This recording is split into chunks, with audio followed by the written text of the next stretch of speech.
Bentrovati al meteo.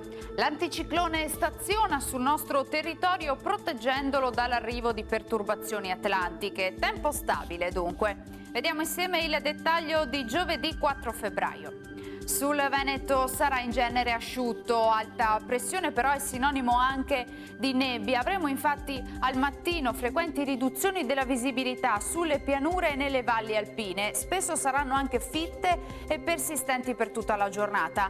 Non si esclude tuttavia al pomeriggio qualche pausa maggiormente soleggiata.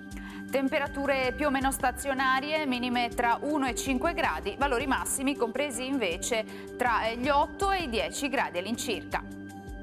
Stessa situazione se ci spostiamo poi sul Friuli Venezia Giulia, nubi basse e foschie, la giornata risulterà in prevalenza grigia con il passare delle ore più sole. Temperature minime fino ai 9 gradi, massime invece fino ai 9-11 all'incirca.